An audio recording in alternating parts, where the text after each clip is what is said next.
ஜனநாயகனை வந்து censor board மூலமாக மோடி தான் வந்து கட்டுப்படுத்துறாரு அப்படின்னா மாணிக்கம் தாக்கூர் எம்பி வந்து அவருக்கு ஆதரவாக பேசியிருக்கிறாரு. ஸோ இதில் வந்து பிஜேபியோடைய தலையீடு இருக்கிறது உண்மையா இல்லை சென்சார் போர்டு தான் காரணமா? இது என்ன நடந்ததுன்னா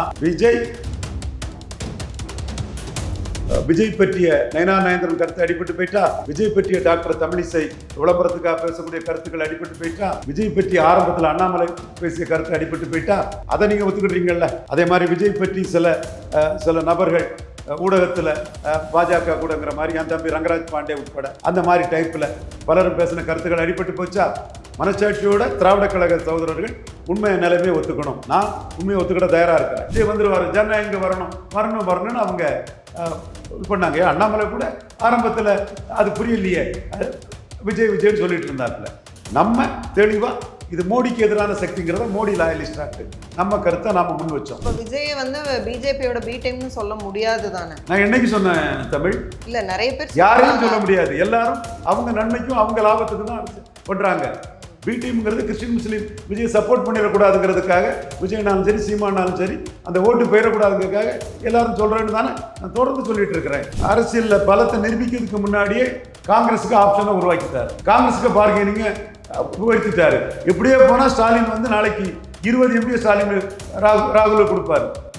அப்ப கிரஷ் பண்ணிடுவோம், அடிச்சிடுவோம். நமக்கு தேவையில்லாத சக்தி இது, நமக்கு லாபம் இல்லாத சக்தி இதுதான். சசிகலா விஷயத்துல நாங்க ஜெயித்தோம். பார்லிமெண்ட்னா ராகுல் காந்தி தான். ராகுல் காந்தி எடுத்து நம்ம நிற்கக்கூடாது. இப்படி ஒரு எண்ணத்துல வரும்போது இவங்க சக்தி ஆகிறதுக்கு முன்னாடியே காங்கிரஸ் பார்கெனிங்க ஏத்துறாங்க. அப்போ இவங்களை அடிச்சிடணும்னு டெல்லி முடிவு பண்ணிட்டு சசிகலாவை ட்ரீட் பண்ண மாதிரி தான் விஜய்க்கு ட்ரீட் பண்ண போறாங்க. ஜனநாயகம் படத்தை இது பண்றது எனக்கு ஏற்புடையதல்ல. அது ஒரு குழந்தைய ஜெயலலிதா தலைவா படத்தை அடிச்சது அநீதி, அக்கிரமம் பல முறை சொல்லியிருப்பேன். இப்பவும் நான் அதான் சொல்றேன். ஜனநாயகம் படம் வந்தால் நானும் அந்த படத்தை பார்த்துருப்பேன். சர்க்கார் படத்தை 3 தடவை பார்த்தேன் வேணாம்.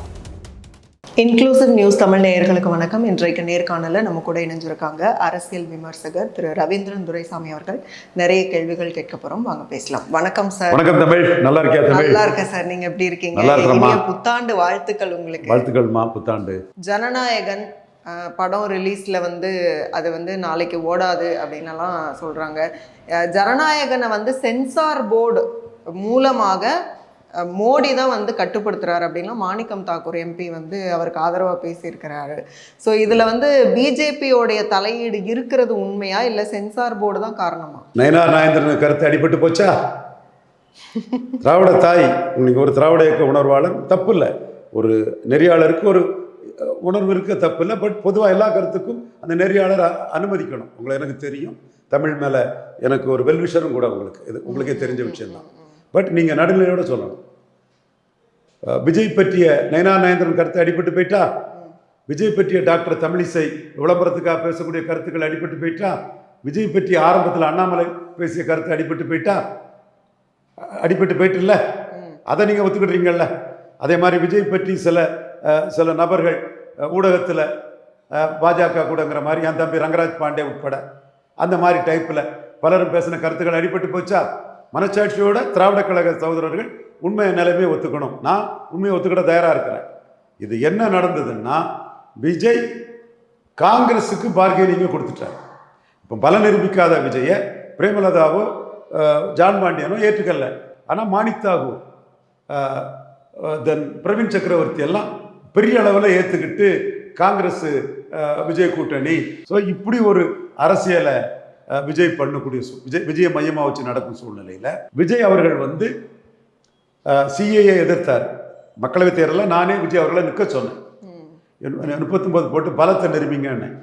அவரும் triple J, Jesus, Joseph, John அவங்க வந்து நம்ம நின்று ஓட்டை பிரித்தா தர்மபுரியில் சௌமியா அன்புமணி ஜெயித்துருவாங்க, இவர் விஜயபிரபாகரன் விருதுநெல்லில் ஜெயித்துருவாங்க.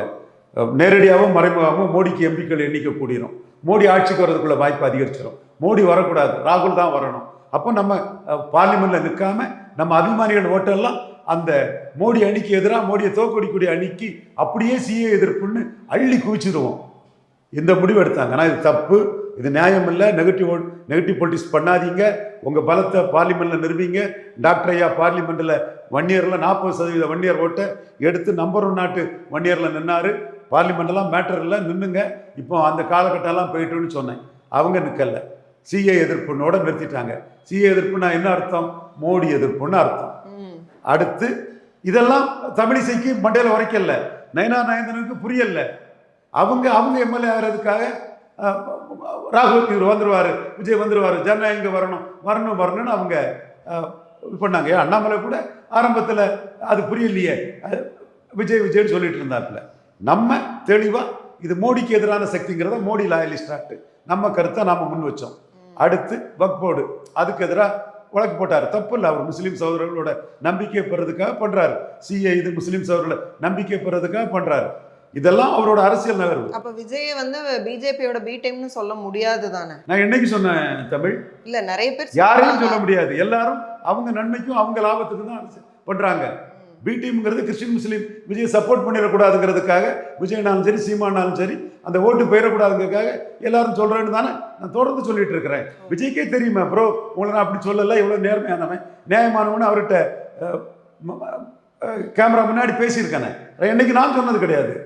அப்போ இந்த நகர்வுகள் அவர் செய்கிறாரு. ஓட் சோரியில் இருக்கிறாரு, அதுக்கு வந்து திருச்சியில் பேசுகிறாரு. எல்லாத்துக்கும் மேலே ராகுல் காந்தி கைதுக்கு வந்து அவர் கண்டனம் தெரிவிக்கிறார். அப்போ மோடி என்ன பார்க்குறாரு? இவர் அரசியலில் பலத்தை நிரூபிக்கிறதுக்கு முன்னாடியே காங்கிரஸுக்கு ஆப்ஷனை உருவாக்கிட்டார், காங்கிரஸுக்கு பார்கெனிங்கை உயர்த்திட்டாரு. இப்படியே போனால் ஸ்டாலின் வந்து நாளைக்கு 20 MP ஸ்டாலின் ராகுலுக்கு கொடுப்பாரு. அப்போ கிரஷ் பண்ணிடுவோம், அடிச்சிடுவோம். நமக்கு தேவையில்லாத சக்தி இது, நமக்கு லாபம் இல்லாத சக்தி. இதுதான் சசிகலா விஷயத்துல நாங்கள் ஜெயித்தோம். சசிகலா அம்மையார் கணவர் ஐயா மா நடராசன் மிகப்பெரிய ராஜதந்திரி, பெரிய ஆளு, மிகப்பெரிய ஆளு. உங்களுக்கே தெரியும், தமிழ் மண்ணிலே சீமான் அவர் ஆதரிச்சாரு, தீகா வீரமணி ஆதரிச்சாரு, திருமாவளவன் ஆதரிச்சாரு, எவ்வளோ பெரிய லெவலில் அவர் இருந்தவர். அவர் என்ன பண்ணாரு? மோடிக்கு எதிராக ராகுல் காந்தியை கொண்டு வந்து பவர் பொலிட்டிக்ஸ் பண்ணார்.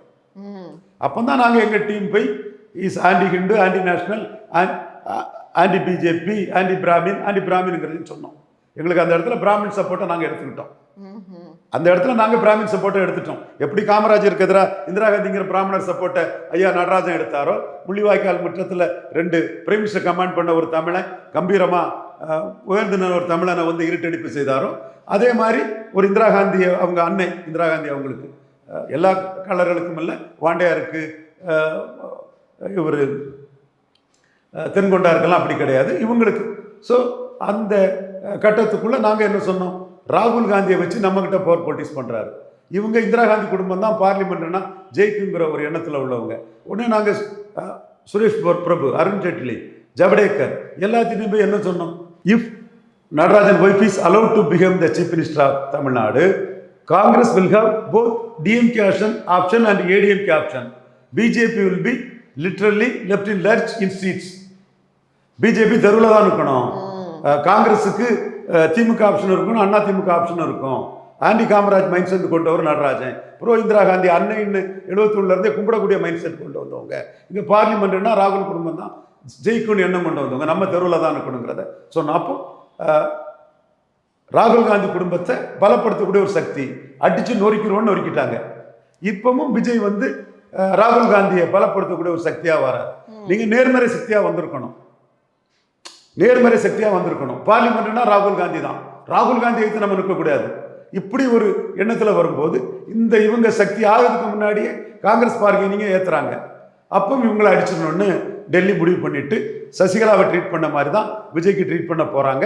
இதில் சசிகலா விஷயத்தில் குருமூர்த்தி, சுப்பிரமணிய சாமி, இலகணேசன், பொன்னாறு, ஹெச் ராஜா போன்றவங்க கருத்தெல்லாம் பொய்யாகி மோடிக்காக, மோடி நன்மைக்காக எவ்வித எதிர்பார்ப்புமின்றி சிந்திக்கக்கூடிய எங்கள் கருத்து எடுப்பட்டதோ, எங்கள் ஆர்டி டீம் கருத்து எடுப்பட்டதோ, எங்கள் நிறைய பேர் இருக்காங்க, நிறைய கண்ணன், மறைந்த கோசல் ராமெல்லாம் எங்கள் கூட தான் இருந்தார், எங்கள் ஆர்டி டீமில் தான் இருந்தார். இந்த சசிகலா மேட்டரில் எப்படி மோடி நன்மைக்காக திங்க் பண்ணக்கூடியது எடுப்பட்டதோ அதே மாதிரி இப்பவும் மோடி நன்மைக்காக விஜய் ராகுல் காந்தி ஆளு, மோடிக்கு எதிரானவர். விஜயோட அரசியல் பலம் சேர்ப்புங்கிறது ராகுல் காந்திக்கு தான் பலம் சேர்க்கும்.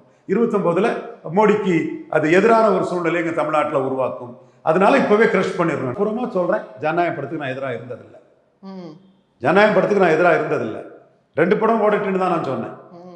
என்னோட பேட்டியெல்லாம் பார்த்துருக்கலாம். பட் அரசியல் அரங்கத்துக்குள்ள தாவேக்கா ராகுல் காந்திக்கு ஆதரவான ஒரு சக்தியாட்டு ஜான் ஆரோக்கியசாமி கொண்டு நிறுத்தினதுனால சர்வ வல்லமை பொருந்திய ஒருத்தன், இழக்கிறதுக்கு எதுவும் இல்லைன்னு நினைக்கக்கூடிய ஒருத்தன், அவங்ககிட்ட கொஞ்சம் விளையாண்டா இதான் நடக்கும்னு அந்த நெய்வேலி ரைடோடே நான் சொன்னேன். இப்பவும் நான் அதான் சொல்கிறேன். இதில் நயினார் கருத்து அவுட்டு, தமிழிசை கருத்து அவுட்டு, எங்கள் கருத்து மோடி கிட்ட குருமூர்த்தி சுப்பிரமணிய சாமி கருத்தை மீறி எடுப்பட்ட மாதிரி என் சகோதரன் நயனா நாயந்திரன் கருத்து, என் சகோதரி தமிழிசை அம்மையார் கருத்தை மீறி எங்கள் கருத்து மோடி கிட்ட எடுப்பட்டிருக்கு நான் பார்க்குறேன்.